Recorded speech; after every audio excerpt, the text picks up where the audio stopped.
역대하 16장 1절부터 14절 말씀 같이 합니다.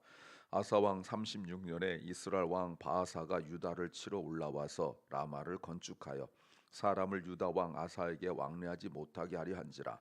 아사가 여호와의 전 곳간과 왕국 곳간의 은금을 취하여 다메섹에 거한 아람 왕 베나닷에게 보내며 가로되 내 부친과 당신의 부친 사이에와 같이 나와 당신 사이에 약조하자.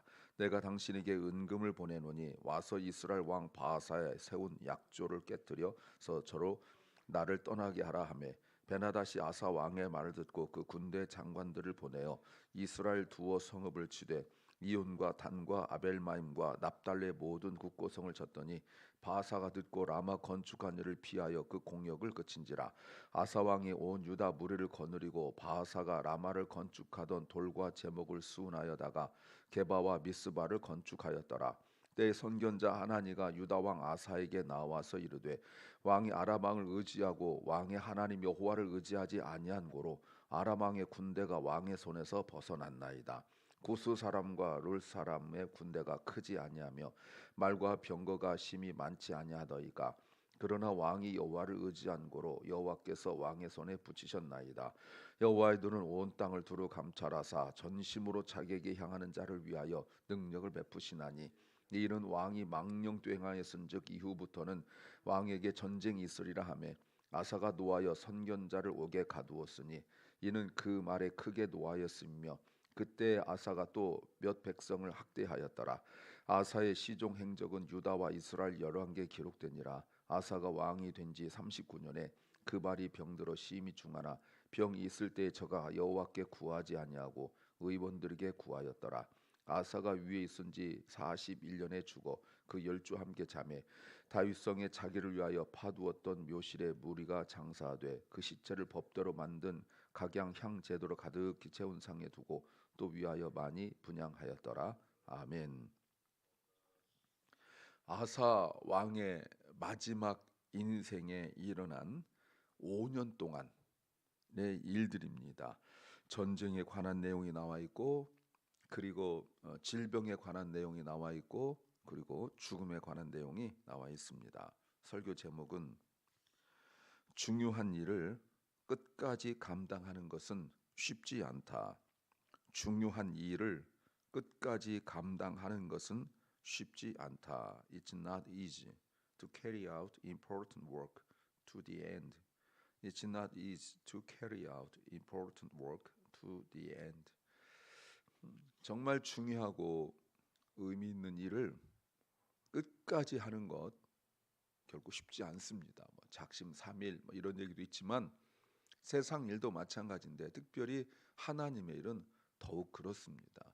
하나님께서 좋아하시고 하나님께서 기뻐하신 일을 끝까지 순종해야 주님께서 십자가에서 말씀하셨던 다 이루었다 이 말씀이 나오는데 우리는 하다가 자기 딴에는 나름 만족하고 잘한다 하지만 그러나 하나님 보시기에 그게 정말 끝까지 감당하는 일이냐라고 본다면 우리가 의문을 갖지 않을 수 없습니다. 우리가 중요한 일을 끝까지 감당하는 것 쉽지 않은데 우리가 끝까지 감당하려면 무엇을 알아야 될까요? 첫째는 좋은 방법을 포기해야 한다. 좋은 방법을 포기해야 한다. We must give up good ways. We must give up good ways. 아사왕 35년까지 전쟁이 없었습니다. 그러다가 36년 되던 해에 갑자기 북이스라엘 왕 세 번째 왕입니다. 세 번째 왕 바하사가 유다를 공격합니다. 직접적인 전쟁의 공격은 아니었으나 타격이 컸습니다. 바하사가 와서 1절에 보니까 라마를 건축하고 사람을 유다 왕 아사에게 왕라하지 못하게 한지라. 그래도 사람들이 왔다 갔다는 했었던 것 같아요. 또 여러모로 이 사람들이 왔다 갔다 해야 또 무역도 하고 이럴 텐데 그것을 못하게 막은 거죠. 자, 이런 일이 일어났을 때 반응이 중요하지 않습니까? 그런데 한 가지 참고로 바하사 왕은 이미 죽은 지 10년 정도 됐어요. 그런데 바하사라고, 북이스라엘 바하사라고 한 것은 아마도 필기할 때 실수일 거라고 생각하고 있습니다. 그렇지 않고는 이 연도가 맞지 않거든요. 그래서 이 부분은 지금 학자들 사이에서도 해답은 없습니다. 왜 죽은 지 10년 전이나 된 사람이 갑자기 살아 있는 것처럼 기록됐을까? 여러 가지 의견들이 있을 수 있으나 아직 정확히는 모르고 있습니다. 여하튼 성경의 기록대로 이를 내용을 보도록 하겠습니다. 그러면 북이스라엘의 공격이 무엇을 의미할까? 크게 두 가지를 볼 수 있습니다. 하나는 이런 고난을 통하여 앞에서 하나님과 아사 왕 사이에서 있었던 것처럼 두 하나님과 아사 왕의 그 관계를 통하여서 하나님의 하나님 되심을 드러내기 위한 것이다라고 말할 수 있죠. 왜냐하면 우리 그리스도인들은, 신앙인들은 고난을 통하여 더 믿음이 분명하고 확실하게 드러나기 때문에 그렇습니다. 이미 앞에서 전쟁의 상황들 속에서 아사 왕이 보여줬던 그 믿음, 하나님을 신뢰했던 그 믿음, 그 상황이 분명히 있었기 때문에, 간증과 체험처럼 있었기 때문에 그렇죠. 그런데 우리는 모르지만 왜 이런 일이 벌어졌는가를 본다면 또 하나 아사 왕의 믿음이 약해졌기 때문이다라고 말할 수 있는 거죠. 분명히 우리가 15장에서는 아사 왕의 믿음이 약해지지 않았었습니다. 그럼에도 불구하고 전쟁이 벌어졌었는데, 그런데 그걸 통하여 하나님이 드러났는데, 그게 아니라면 아사 왕의 믿음이 약해졌다라고 볼 수가 있죠. 어느 것이 맞을까 아직은 몰라요. 그런데 전쟁 상황 속에서 기대하던 아사 왕의 모습이 아닙니다. 2절 보세요. 이때 그때가 들어가야 되죠. 그때 아사가 여호와의 전 곳간과 왕군 곳간에 은금을 취하여 다메섹에 거한 아람 왕 베나다선에게 보내고, 예상 밖의 행동이죠. 여러분, 이것이 15장 18절에 저가 또 그 부친의 구별한 물건과 자기의 구별한 물건 곧 은과 금과 기명들을 하나님의 전에 드렸다라고 분명히 나와 있습니다. 그런데 자기가 드렸던, 아버지가 드렸던 모든 은과 금을 가지고 아람 왕 베나닷에게 보냅니다. 그러면서 뭐라고 말하냐면 3절에 나의 아버지와 당신 아버지 사이에 맺었던 것과 같이 우리도 계약을 하자. 내가 당신에게 은과 금을 보내니까 와서 이스라엘 왕 바하사와 세운 약조를 깨뜨려 저로 나를 떠나게 하라. 자, 이 말이 무슨 말입니까? 이미 북이스라엘과 그리고 아람 사이에, 그때 최강대국이죠, 사이에 맺은 계약이 있습니다. 그런데 내가 돈을 더 줄 테니까 저 사람과 계약을 깨고 자기랑 계약을 다시 맺자는 거예요. 여러분, 지금도 드라마에서 나올 수 있는 주제 아닙니까?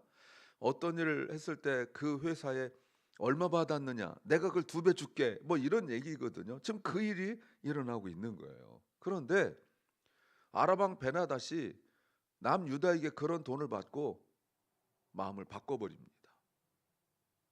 돈 더 많이 주는 곳으로 마음을 바꿔버리고 말아요. 세상적이죠.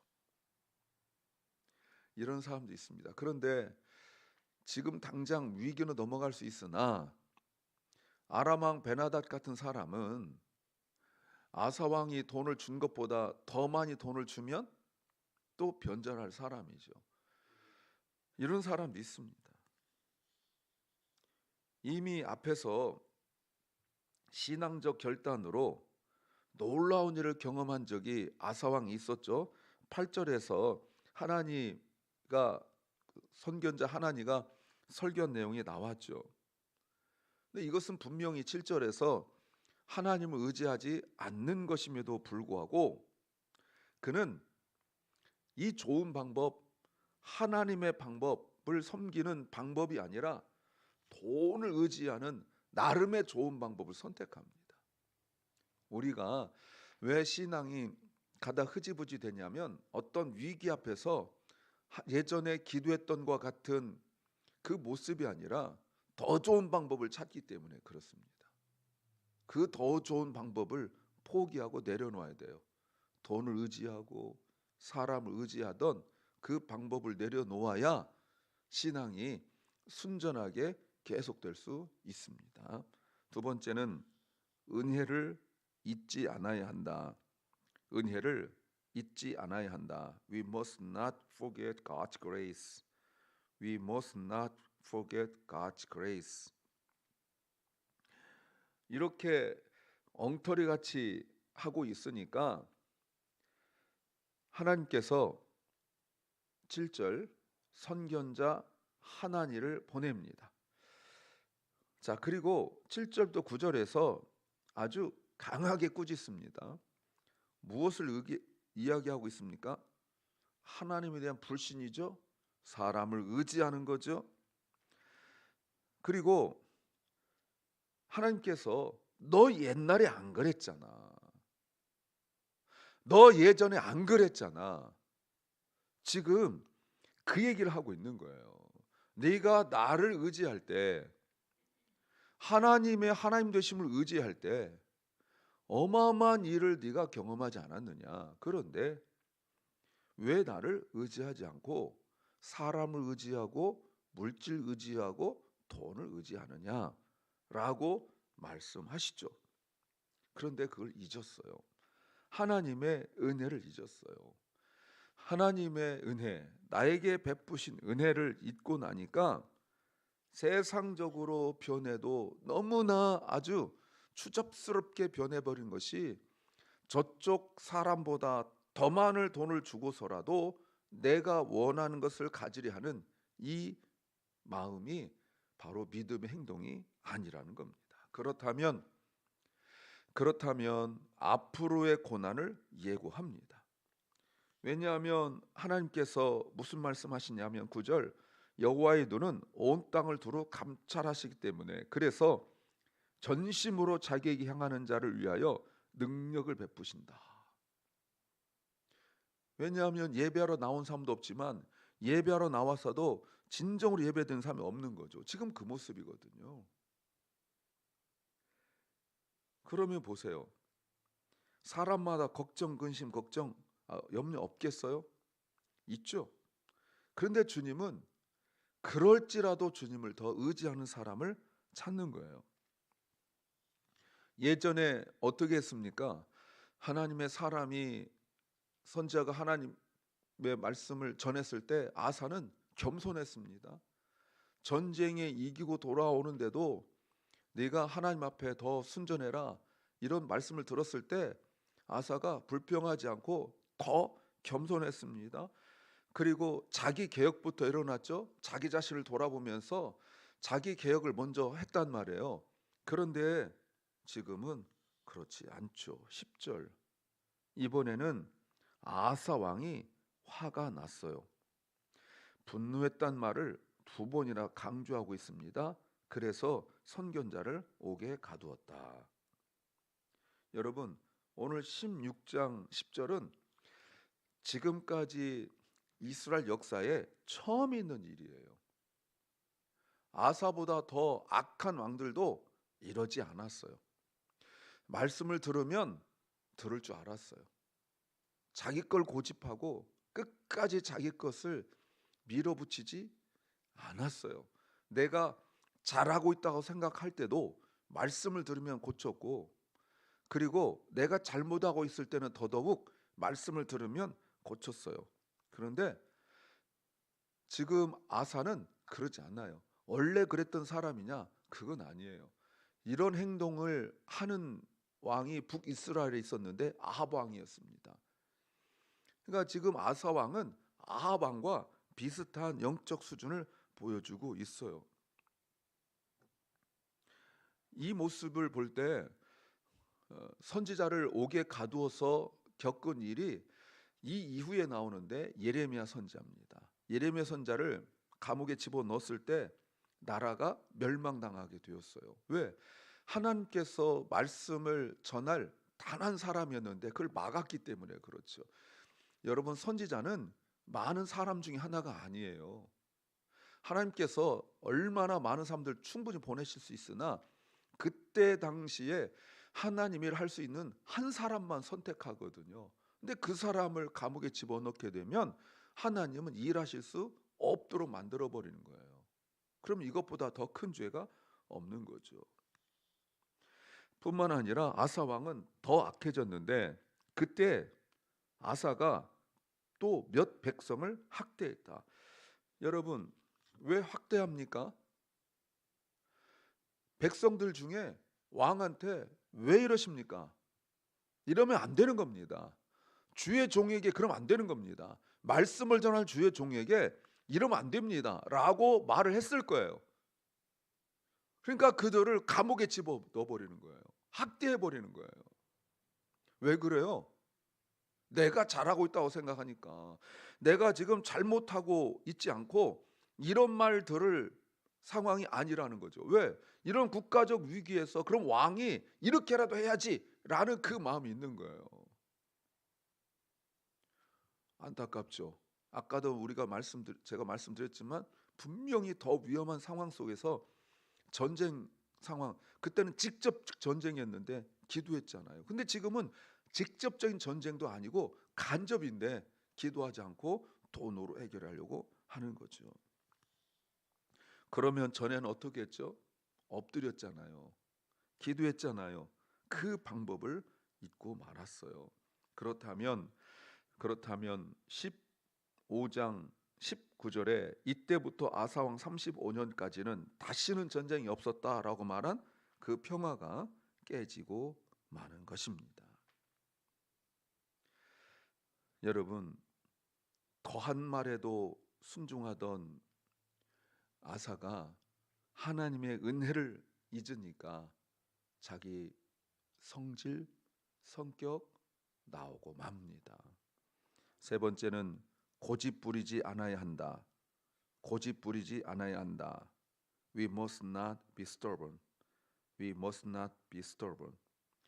그러다가 12절 갑자기 무슨 얘기가 나오냐면 아사왕 39년에 발이 병들었다. 그리고 매우 심각한 질병에 걸렸다. 왜 그런지 정확하게 모릅니다. 역대하 21장 16절부터 20절, 26장 16절부터 23절에 보면 하나님께서 벌을 내리셨다, 징계를 내리셨다, 이 정도만 나와 있어요. 그런데 아사 왕의 태도 보십시오. 성경에 보면 병들었는데 그리고 심히 중병이 되었는데 저가 하나님께 구하지 아니하고 의원들에게만 구하였다. 자, 여러분, 하나님을 만날 수 있는 좋은 기회를 전쟁 상황 속에 놓쳤는데 그 다음은 질병이거든요. 그런데 기도하지 않아요. 질병이 자그마치 2년간이나 있었는데 한 번도 기도하지 않아요. 이럴 수 있을까요? 이럴 수 있습니다. 그렇게 은혜를 사모하고 그렇게 신실하게 신앙생활 하던 사람이 이렇게 하루아침에 변할 수 있을까요? 변할 수 있습니다. 근데 문제는 내가 잘못 가고 있구나를 깨달아야 되는데 그걸 깨닫지 못하면 이럴 수 있습니다. 아사에게 회복의 기회는 질병이었었어요. 문제였었어요. 그런데 그 기회를 놓치고 맙니다. 왜요? 끝까지 고집 부리고 말았죠. 그리고 이제 인생의 마지막이죠. 그러니까 지금 마지막 5년의 아사가 보여준 것은 끝까지 사람을 의지하거나 끝까지 어떤 분야의 전문가를 의지하거나 그리고 돈을 의지하거나 이거밖에 없었어요. 바벨론 포로에서 돌아온 역대기 읽던 사람들이 아마 놀라고 뜨끔하고 그러지 않았을까요?